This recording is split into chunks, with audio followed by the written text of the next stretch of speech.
I'm going to start off with the end message because I know that I won't get through these slides because I never do.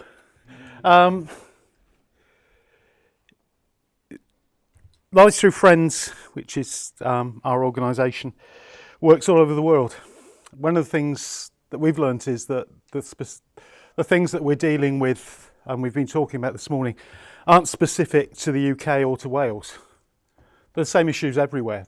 This relationship between power and people is the same everywhere. And I'm going to take you through the process we use. When people ask us for training, as I said earlier, we generally say, hang on, what are you trying to do? Let's design this training together. Let's co-produce it, in other words.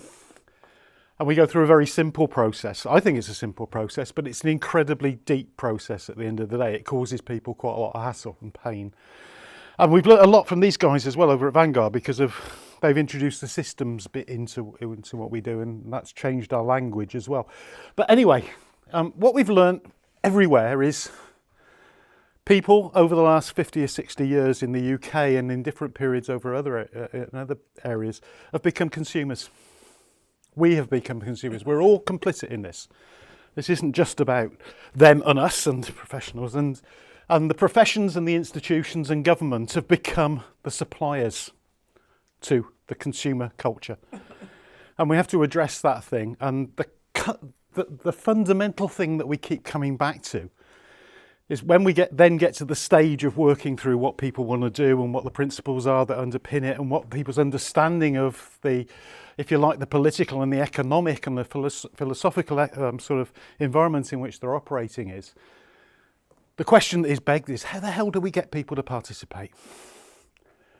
And for me, part of the short answer to that is that's got to be everybody's job at every level in every organisation. This is not about having special projects or anything else. It's about changing the system. Okay, that's the message, basically.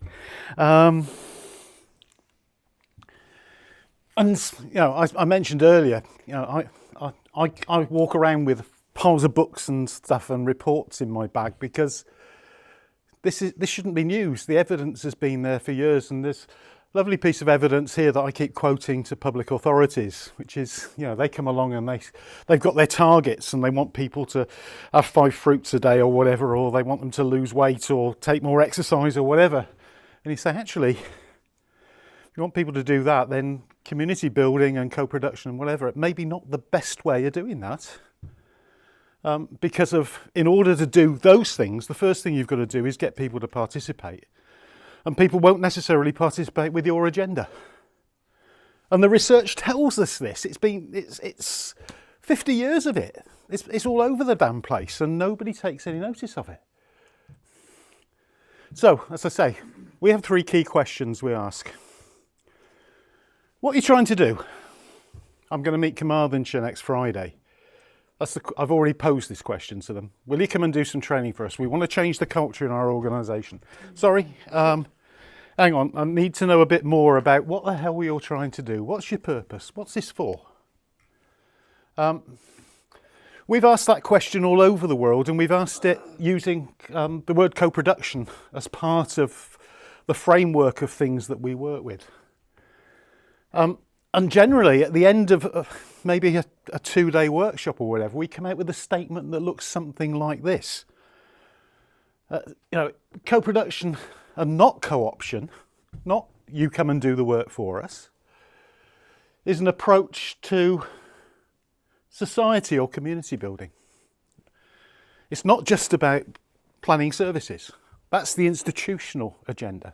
But it's not our agenda. It's not the people's agenda. It's not necessarily even the officers' agenda when they actually get their head around it.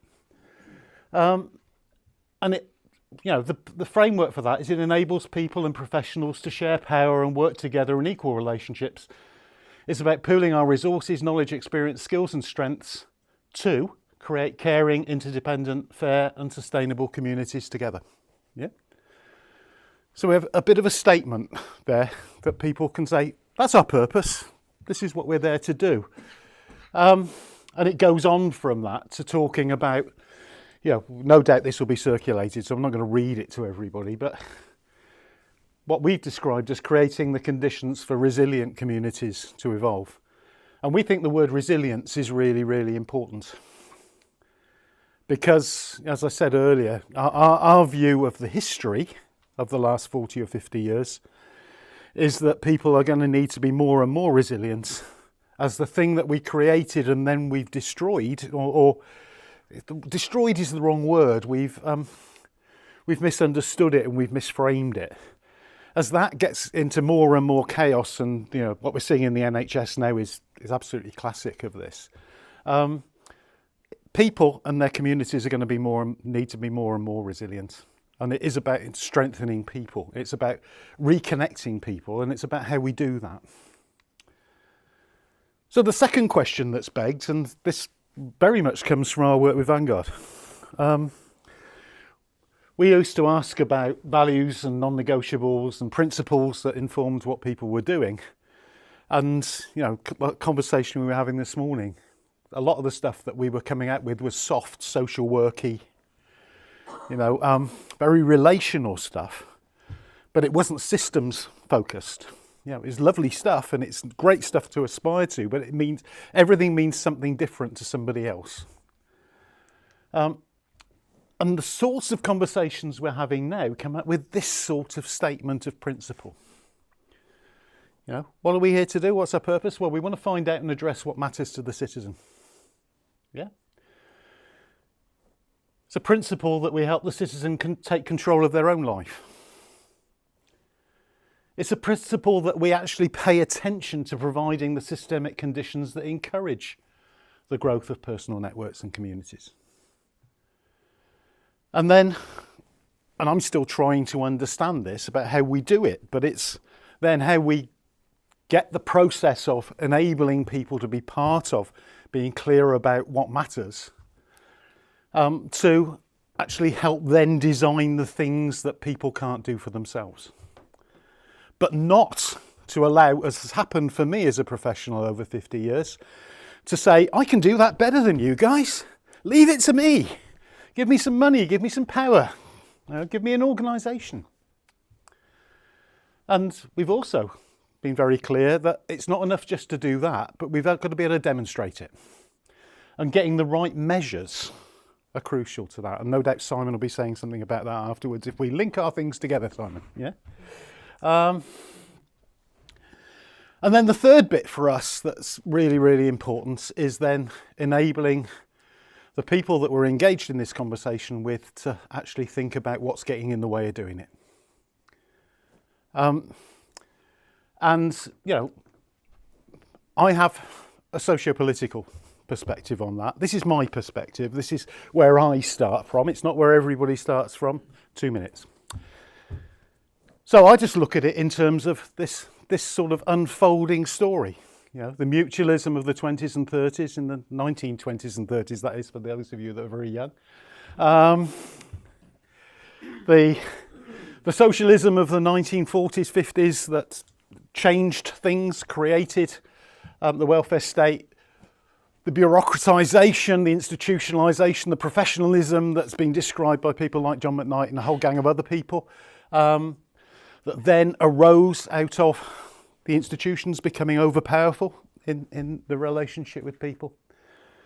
And then we have the 80s and 90s and the notion that the market was the solution and all the consumerism that's been reinforced by that. The systematisation that comes out of that and then gets reinforced as things don't work and becomes more and more rigid. The command and control stuff that arises from that. And the potential for system collapse, which is why we think resilience is so important. Now, that's my take. There are a lot of people that share it. There are a lot of people that are really uncomfortable with it. Right. I'm not going to go very much further other than to say this. I mentioned earlier that one of the things I'd learned a couple of decades ago working with Mike Green, who works with John McKnight over in the States, was to look very carefully at the difference between institutions and what in the States they call citizens and their associations. We might call it citizens associations, or we might just call it community in our language. if we had time, I'd take you through the process, because it's a really easy process. You all know what the differences are and you can list them. But the difference that we have to deal with in terms of co-production is absolutely stark in my view. On the one side, we've got institutions and agencies that are designed for very good reasons to be really efficient, theoretically. Efficient, fair, equitable, all those good words. But we've created an environment which is contractual, which is transactional. The other side is I'm a member of God knows how many community organisations. If I fall out with people, if I disagree with things, I can leave straight away. There is a different environment. And actually, the blue circle side of the coin actually produces more of what I need than the other side.